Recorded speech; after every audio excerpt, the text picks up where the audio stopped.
d'enfant star à icône hollywoodienne. La carrière de Kurt Russell s'est étalée sur plusieurs décennies, avec des hauts et des bas. Il s'est distingué par sa polyvalence et son charisme, marquant durablement l'industrie cinématographique. Cependant, sa vie presque parfaite a été bouleversée lorsqu'il a reçu un diagnostic tragique, ce qui a contraint sa femme à le quitter. Que s'est-il passé? Découvrons-le. Pour comprendre le diagnostic de Kurt Russell, il faut d'abord se pencher sur le contexte de sa vie et sur les circonstances qui ont conduit aux événements récents. Début de sa vie et de sa carrière d'enfant acteur. Kurt Russell, acteur américain légendaire, est né à Springfield, dans le Massachusetts, le 17 mars 1951, mais a passé ses années de formation à Thousand Oaks. Sa mère, Louise Julia Russell, était danseuse, et de son père, Bing, était acteur. Sa lignée paternelle comprend des Écossais, des Irlandais, des Anglais et des Allemands. Après que le père de Russell a connu une brillante carrière de joueur de baseball, la famille s'est déracinée et a déménagé en Californie pour que Russell puisse poursuivre sa passion pour la comédie dès l'âge de 4 ans. Les talents d'acteur de son père et sa quête obstinée de la célébrité se sont révélés dans ses apparitions dans Bonanza et dans d'autres films. Kurt Russell partageait l'enthousiasme de son père pour le baseball et d'autres activités sportives.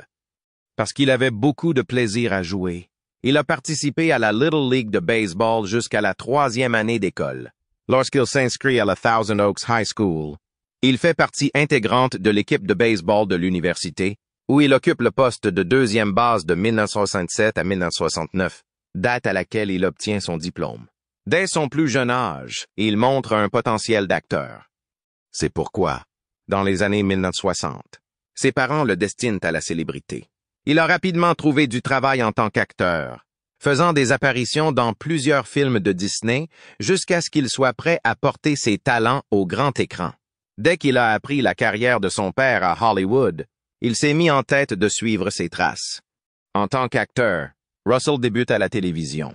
Il fait ses débuts en 1962 dans Dick Powell Theatre et Dennis the Menace, marquant ainsi sa première apparition à la télévision.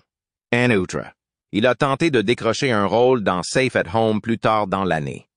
La principale raison pour laquelle Russell voulait auditionner était de rencontrer Roger Maris et Mickey Mantle, 2 grands noms du baseball. Ce rêve n'a cependant pas duré. Bien qu'il n'ait pas obtenu le poste qu'il espérait, il est resté déterminé à poursuivre sa carrière d'acteur.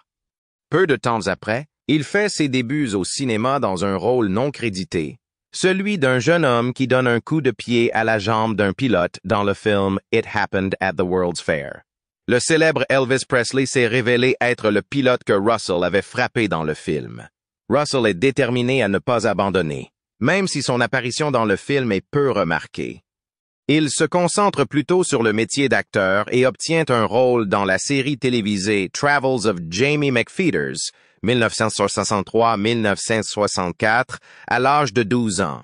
En 1959, la pièce remporte le prix Pulitzer de littérature, en adaptant un roman de Robert Louis Taylor. Outre Gilligan Island et The Man from U.N.C.L.E., il joue dans de nombreux autres films. À l'âge de 13 ans, Russell fait ses débuts à la télévision dans le rôle d'un enfant de la jungle dans la sitcom de CBS Gilligan Island, un rôle qui le propulse vers la célébrité. Les petits rôles ont marqué les débuts de Russell en tant qu'acteur. Mais son rôle le plus marquant a été celui de quel film?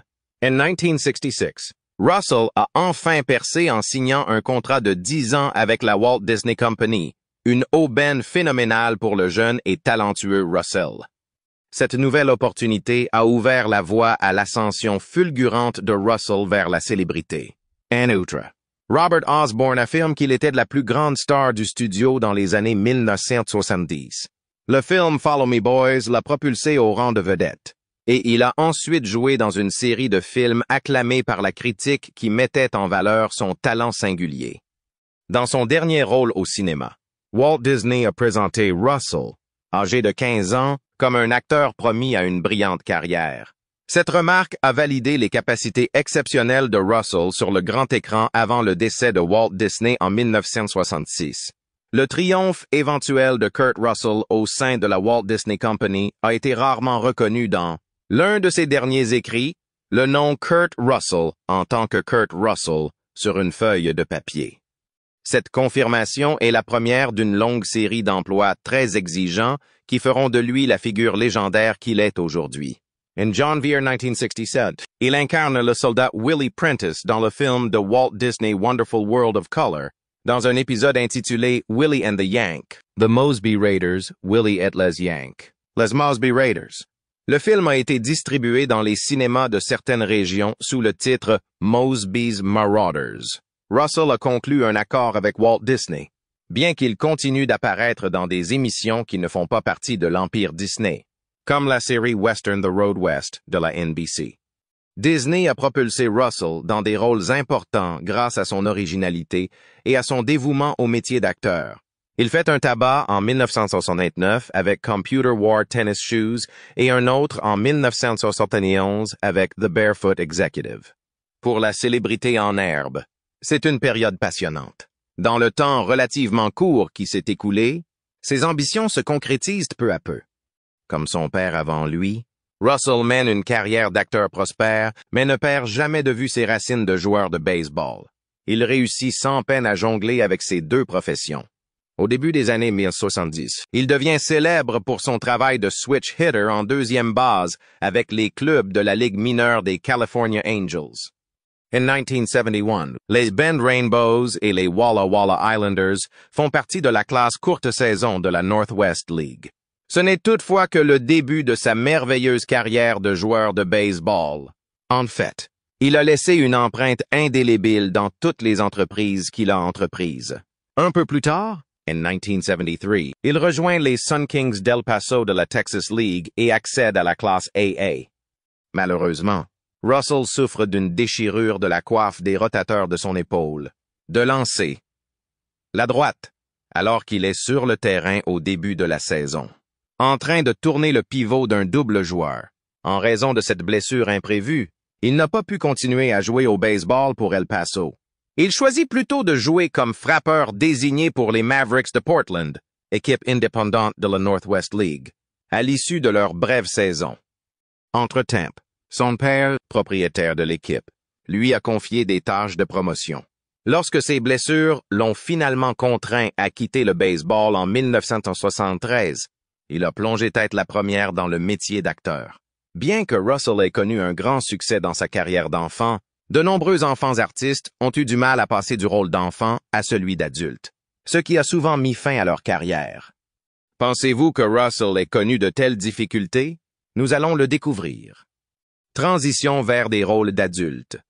Russell Kurt a réussi à passer en douceur à des rôles d'adultes et a été acclamé par la critique comme s'il s'agissait d'une superstar. Cela contraste avec les nombreux enfants acteurs qui ont eu du mal à trouver du travail plus tard dans leur carrière. En participant à la fois au cinéma et à la télévision, il a démontré à maintes reprises qu'il était capable d'interpréter avec aisance n'importe quel type de personnage et n'importe quel genre.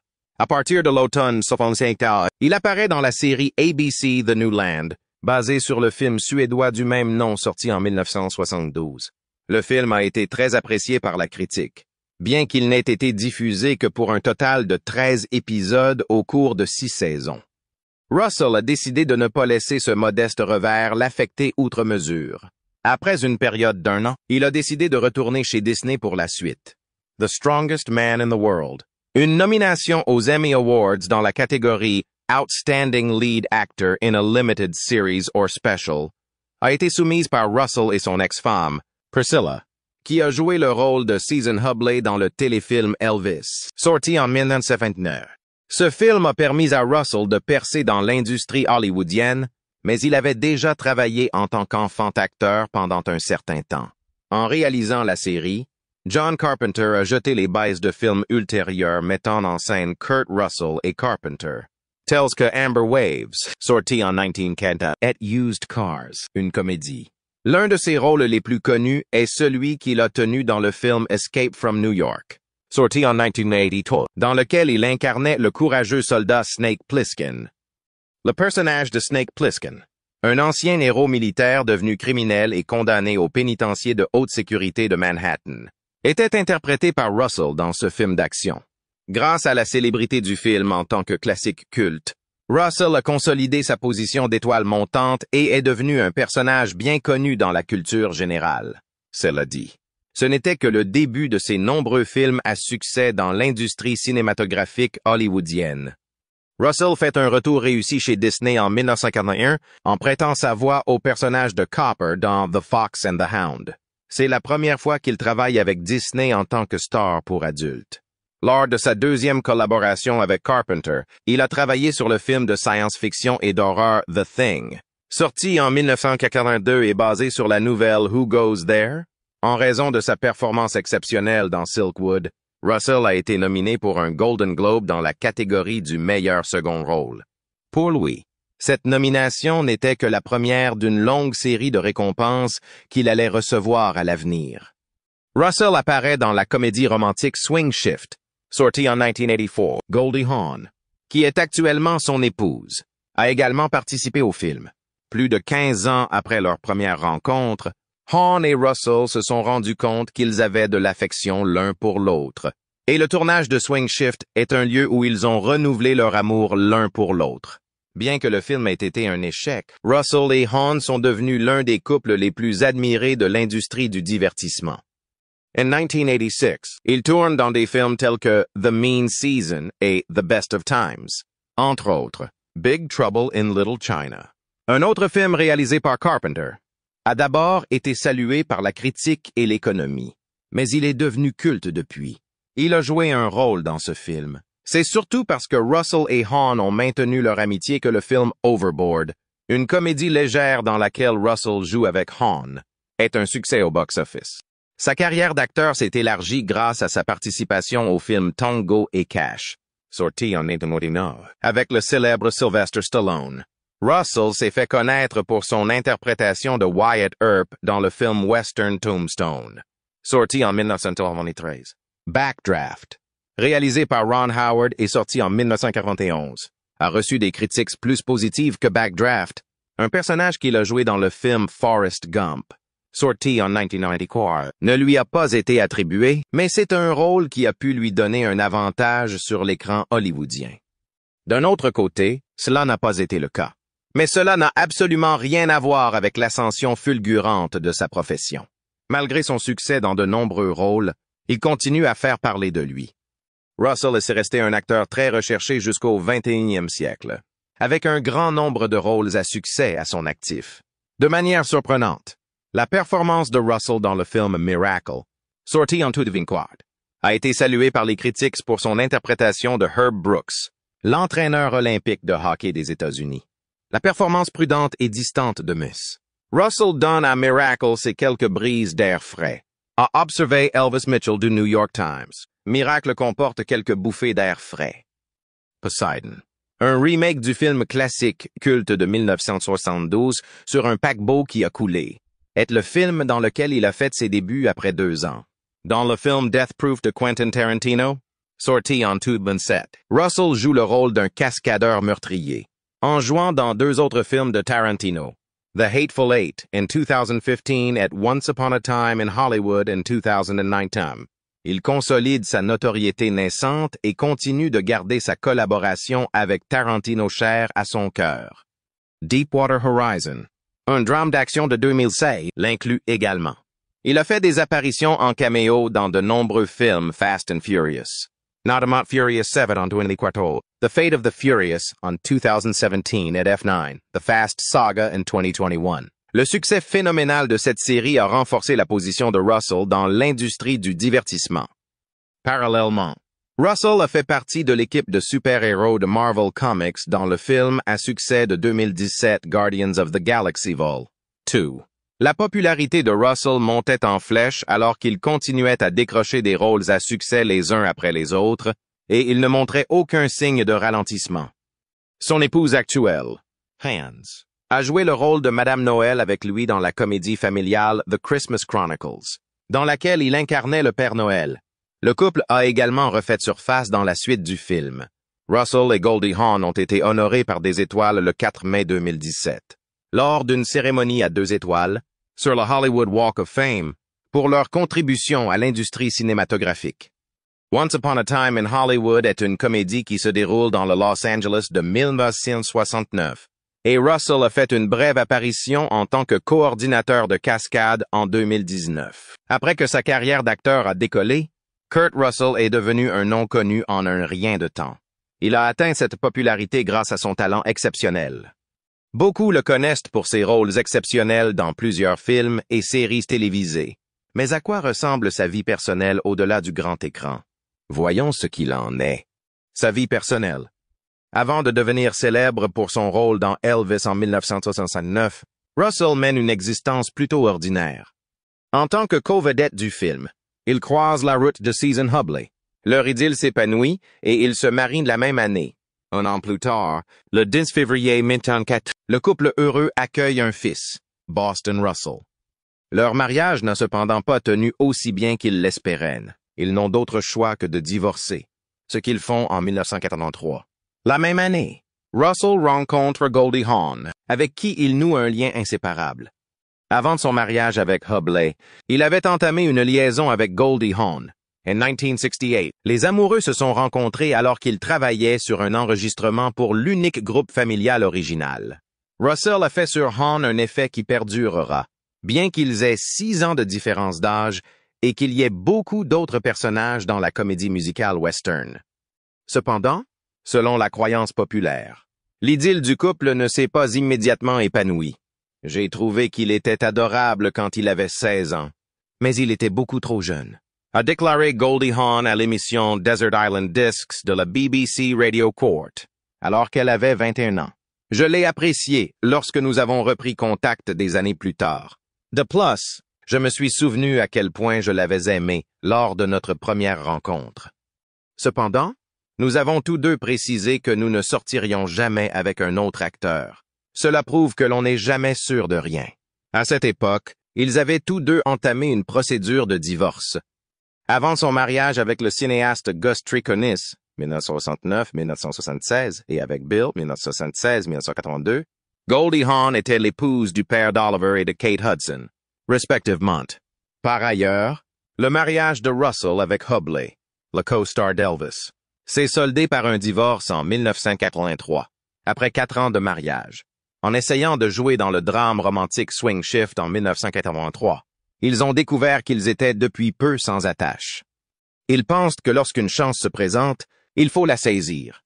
Hawn et Russell, quant à eux, sont tombés amoureux l'un de l'autre et n'ont pas tardé à se marier. Bien qu'ils n'aient jamais été légalement mariés, l'engagement de Hawn et Russell l'un envers l'autre a assuré la pérennité de leur amour.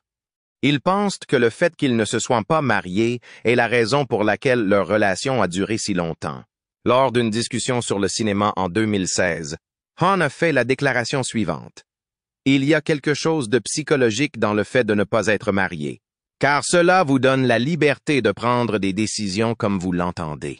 Si vous aimez votre indépendance, c'est quelque chose que vous devriez envisager.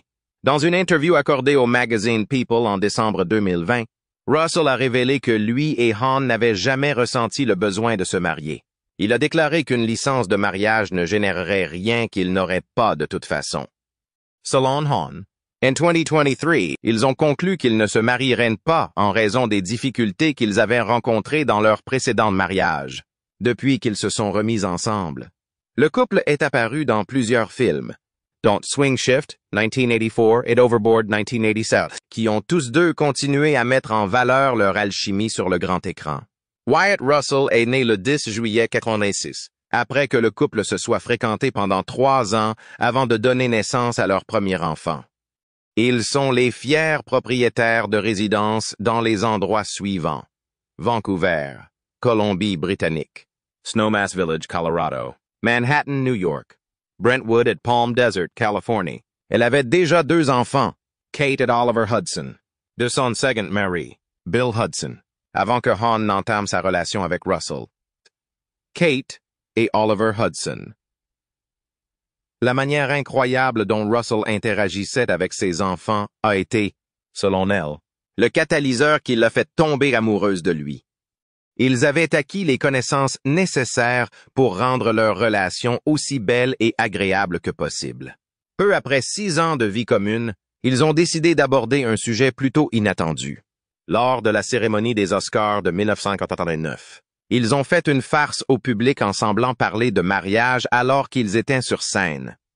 Tout d'un coup, le public a été confronté à la vérité désagréable de la situation, qui avait auparavant captivé son attention.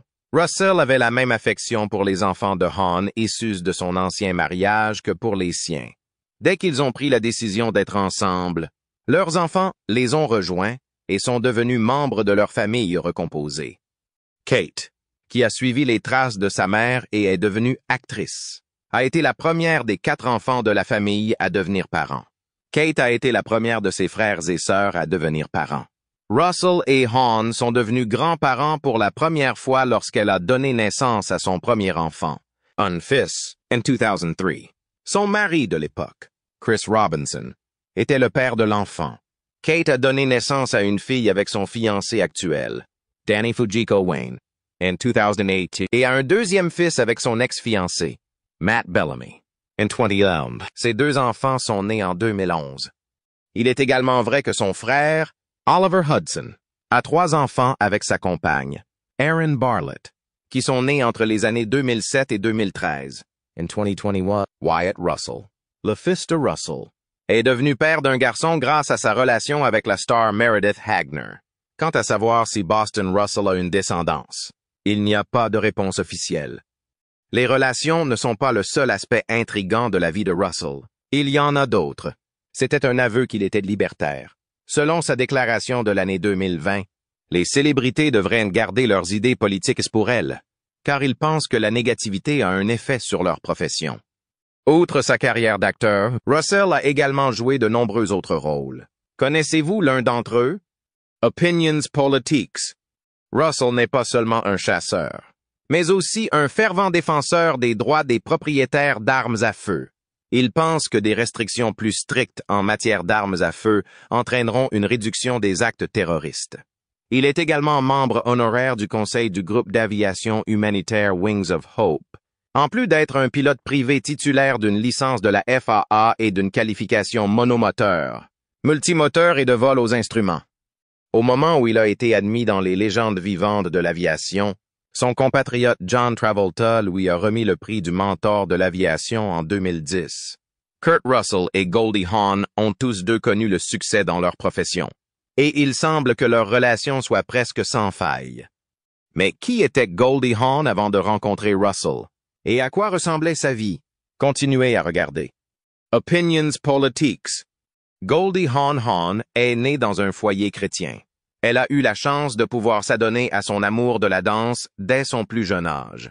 Après avoir découvert son intérêt pour cette forme d'art, elle commence à danser à l'âge de 3 ans, apprenant le ballet et les claquettes. En 1955, elle a fait partie du corps de ballet de Casse-Noisette du ballet russe de Monte-Carlo. Elle est apparue pour la première fois sur scène en 1964 dans le rôle de Juliette dans une représentation de Roméo et Juliette du Virginia Shakespeare Festival. En 1964, Hawn abandonne son diplôme de théâtre à l'American University pour créer son école de ballet, où elle enseigne cette forme d'art. Elle apparaît pour la première fois sur scène en tant que danseuse professionnelle dans le pavillon du Texas lors du spectacle Can-Can de la foire de l'État de New York. Un an plus tard, elle entame sa carrière de danseuse professionnelle, se produisant comme go-go dancer à New York et dans le New Jersey, dans des lieux tels que la Peppermint Box. Bien que Goldie Hawn soit plus connue pour sa relation avec Russell Kurt, sa carrière d'actrice est tout aussi impressionnante. Actrice, réalisatrice, productrice et même parfois chanteuse, elle était une force polyvalente à Hollywood. Son grand succès de 1904, Private Benjamin, l'a également rendue célèbre à Hollywood en tant que comédienne. Hawn a commencé sa carrière comme danseuse à New York, puis a déménagé à Los Angeles parce qu'elle voulait absolument réussir à Hollywood. De 1968 à 1970, elle est devenue célèbre grâce à ses apparitions dans l'émission Laugh-In de Rowan et Martin, une émission comique à sketch diffusée sur la chaîne NBC, pour son rôle dans le film Cactus Flower, qui lui vaut plusieurs prix, dont celui de la meilleure actrice dans un second rôle aux Academy Awards et un Golden Globe. Elle possède un timing comique exceptionnel. Elle a un talent particulier pour faire fondre de rire les cœurs les plus endurcis. Après avoir connu le succès dans l'industrie de la comédie, Hawn a choisi de montrer sa flexibilité en apportant ses talents à la télévision. Au cours de la saison 1967-68, elle fait ses débuts d'actrice en jouant le rôle de la petite amie d'un DJ radio à l'esprit stéréotypé dans la sitcom Good Morning World. En 1968, elle fait ses débuts en tant qu'actrice dans The Only Genuine, un groupe familial original. Elle a été productrice et actrice dans une comédie sortie en 1970. Elle a reçu une deuxième nomination pour l'Oscar de la meilleure actrice pour sa performance dans Private Benjamin. Golden est le nom de l'album solo de country que Hawn a enregistré et publié pour Warner Brothers en 1972. L'album s'intitule Goldie et a été enregistré avec l'aide de Dolly Parton et Buck Owens. L'album a reçu une critique positive de AllMusic, qui l'a décrit comme un disque pop moyen. Charmant et aimable grâce à sa sonorité country, la popularité de Hawn ne s'est pas arrêtée là. Elle s'est maintenue jusque dans les années 1980. Hawn et Liza Minnelli, actrice et chanteuse, ont collaboré en 1980 pour produire une émission de variété en prime time intitulée Goldie and Liza Together. L'émission a été nominée pour 4 Emmy Awards. À l'âge de 39 ans, Hawn a fait la couverture de l'édition de janvier 1985 du magazine Playboy et s'est entretenu avec la publication. Playboy a également interviewé Hawn. Après son rôle dans le film House Sitter, Hawn se tient à l'écart du public pendant 4 ans. Pendant cette période, elle se consacre à sa mère, qui suit un traitement contre le cancer. Malheureusement, Hawn est décédée en 1995. Nous verrons une autre facette d'elle à travers sa vie personnelle, qui est loin de sa carrière. Les relations et les mariages de Hawn. Elle a eu des relations amoureuses avec plusieurs hommes célèbres, comme l'acteur Mark Goddard et le musicien Spiro Venduris. Gus Traconis, son premier mari, était un danseur qui a joué le rôle d'un requin dans West Side Story. Il a également été son premier conjoint. Malgré cela, ils sont restés mariés pendant 4 ans avant que Hawn ne prenne la décision de mettre un terme à leur relation. Après cela, elle s'est mise à fréquenter Ted Grossman, le Suédois Scott Bruno Winseland et l'Italien Florentino Nero, entre autres. Hawn épouse Hudson en juillet de la même année, après avoir divorcé de Traconis en juin 1976. Le couple a 2 enfants. Oliver, un fils, est né le 7 septembre 1976. Et Kate, une fille, est née le 19 avril 1969. Après ce qui a semblé être une éternité, le 15 août 1915, le vent du divorce a soufflé une nouvelle fois. Par la suite, Hawn s'engage dans une relation amoureuse avec plusieurs autres hommes. D'autre part, elle élargit le champ de ses relations amoureuses à des personnes de diverses nationalités. Elle a ainsi fréquenté l'acteur français Yves Renier et l'homme d'affaires marocain Victor Drey. Ce lien entre Hawn et Russell a été considéré à plusieurs reprises comme le summum de l'excellence à Hollywood. Beaucoup de leurs admirateurs ont l'impression que leur relation est un mariage parfait. Mais est-ce bien le cas? C'est entre les années 2000 et 2004 que des rumeurs ont commencé à circuler sur la possibilité d'une rupture du couple. De nombreux sites d'information ont également affirmé que le couple était sur le point de mettre fin à leur relation. Charles Glass, journaliste, et Imran Khan, ancien joueur de cricket et actuel premier ministre du Pakistan, auraient tous deux été en relation avec Hawn lors de cette prétendue rupture. Cependant, comme personne ne connaissait la réalité, ces histoires ont continué à circuler.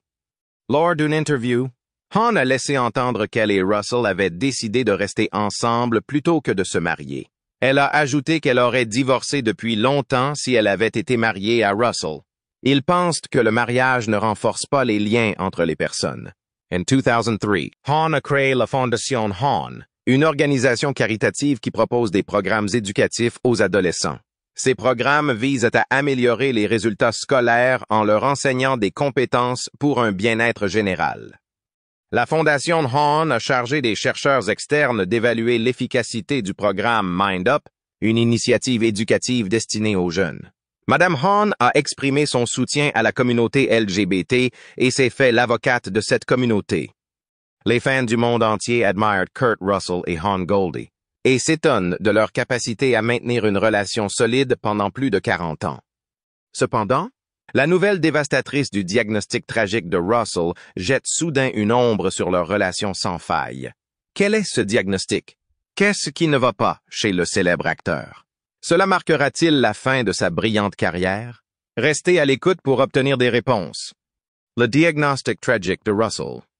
Le pronostic de Russell n'est pas réjouissant. Bien que Russell ait eu la plus longue carrière hollywoodienne grâce à sa ténacité et à sa détermination, il est important de noter que tout le monde rencontre des obstacles susceptibles de freiner sa progression vers ses objectifs. De nombreuses questions restent sans réponse après le triste diagnostic de Russell. Au mois d'août 2021, Russell a déclaré qu'il ne participerait pas à la 60e cérémonie annuelle des Western Heritage Awards en raison de la possibilité de subir une opération de la hanche. Cette nouvelle a incité de nombreuses personnes à s'inquiéter de son état de santé. Même s'il espérait vivement que les interventions puissent être reportées, les médecins lui ont conseillé de les reporter à partir de maintenant. Néanmoins, ce n'était que le début d'une maladie bien plus grave. Le fait que Kurt Russell ait été diagnostiqué avec le syndrome de Peutz-Jeghers, PJS, a donné lieu à des spéculations sur son état de santé. Cette maladie héréditaire peu courante se caractérise par plusieurs symptômes, dont la présence de polypes dans les intestins et le système digestif, des taches noires sur la peau et les muqueuses, et un risque accru de développer un cancer. Parmi les symptômes que ces polypes sont capables de produire, on peut citer une gêne dans la région abdominale, des saignements et une obstruction du tube digestif. La PJS se caractérise par l'apparition de taches brunes sur les extrémités, telles que les lèvres, le visage, les mains et les pieds. Les pieds font également partie de cette catégorie. Certains ont affirmé que Kurt Russell présentait des signes de blessures au visage et des plaies aux lèvres, ce qui a contribué à la propagation des rumeurs concernant la confirmation de son diagnostic. Ces plaies sont probablement le résultat d'une maladie génétique appelée syndrome de Peutz-Jeghers, qui existe dans sa famille. Dans le cadre de ses efforts pour maîtriser sa maladie et réduire la possibilité qu'elle évolue vers un cancer, Russell suit un traitement qui implique un suivi rigoureux avec beaucoup d'assiduité. Afin de privilégier sa santé et d'obtenir le traitement médical complet dont il a besoin, Russell a retardé certaines des obligations qu'il avait contractées auparavant dans sa carrière. Des rumeurs ont circulé selon lesquelles Russell ne faisait pas seulement face à sa PJS, mais aussi à un horrible cas de fasciite nécrosante, une affection bactérienne qui provoque la déchirure des tissus sous-cutanés. Cependant, il devrait se concentrer sur la gestion de sa maladie génétique afin que toute conséquence puisse être détectée et traitée rapidement. Russell, l'acteur légendaire, continue de s'occuper de l'industrie cinématographique malgré ses malheureux problèmes de santé. Il a continué à travailler sans relâche sur divers projets, tout en prenant plaisir à passer du temps avec Han, ses enfants et ses petits-enfants. Que pensez-vous du parcours de Russell? Son dévouement sans faille? N'hésitez pas à nous faire part de vos commentaires dans la section ci-dessous. Et n'oubliez pas d'aimer la vidéo et de vous abonner à la chaîne pour des mises à jour plus intéressantes. Merci et à bientôt dans les prochaines vidéos.